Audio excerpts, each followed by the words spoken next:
Now, Zimbabwe has witnessed an increase of prices of basic commodities in the past couple of months, with former retailers sounding alarm bells. The traders recently met Vice President Dr. Constantino Chiwenga to look into the matter as they seek an urgent solution.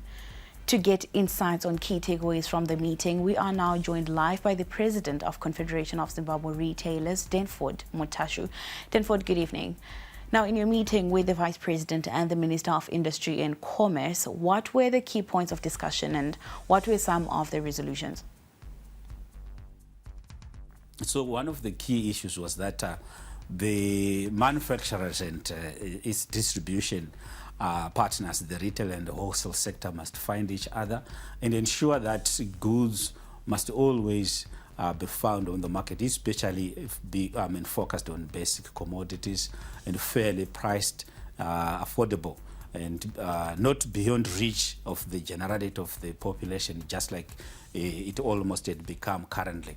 So it is also one very key area that we actually agreed on in the meeting, to say there's got to be continued efforts to protect the consumers, ensure that consumers always should find goods in many shops across the country, and those goods should actually be of high quality while also being affordable.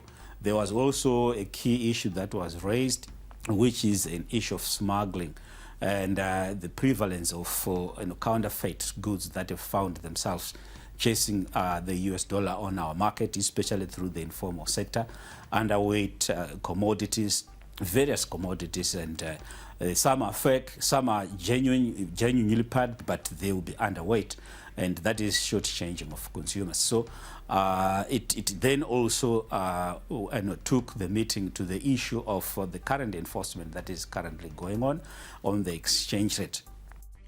Now, as retailers, you have been advocating for liberalization of the forex market and also opening up of imports. Does this not work against measures that are being put in place by the Finance Ministry in order to strengthen the ZiG? I think the issue of calling up for opening of the borders was necessitated by the challenges that retailers and wholesalers have been facing in the supply chain, where everyone now is looking for the US dollar in order for them to procure raw materials and in order for them to restock, because most of the goods and services currently are charged in US dollars across the supply chains. And yet, for formal retailers that are facing enforcement through the FIU to price observing the official exchange rate, beyond that, there is a fine that one attracts, and that fine has actually been quite huge. So in light of that, there has been a lot of concerns from the formal retail and also sector and its distribution channels. But I agree with you, just like in the meeting, we also came out in agreement that we need to do more to protect the ZiG, do more to ensure that the ZiG as the country's currency stand the tide, while also doing more to promote and support domestic production, beneficiation and value addition. And that can only happen if the supply chain is actually interconnected. Now, according to official data, transactions are mainly in US dollars, around 60%. Should retailers still point to the shortage of the US dollar in the market as one of the drivers behind price hikes? If we conclude that 60% of transactions are in USD, is it in the formal stores? I don't think so, because 80% of sales in the formal shops, formal supermarkets, is actually in ZiG.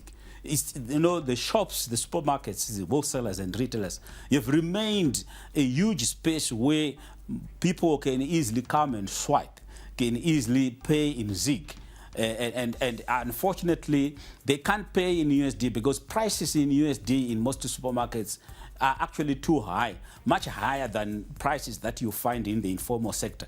And that has actually been necessitated by survival modes and the requirement to comply with the Exchange Control Act, which stipulates that however you've procured your commodities, they must be offered for sale in both currencies at the official exchange rate. And this is why we are saying this has not worked, this is not working, and this is not working not only for retailers and wholesalers that are formalized, but even for the manufacturers who have also put up conditions to say, if you are paying for any goods and any goods at procurement, you must actually pay an average of 80% in USD and 20% in local currency, the ZiG. And yet a former retailer is selling 80% in the local currency, is taking 80% local currency and 20% in USD. So it's a quagmire. A big thank you to Danford Mutaji, the president of the Confederation of Zimbabwe Retailers, for those insights.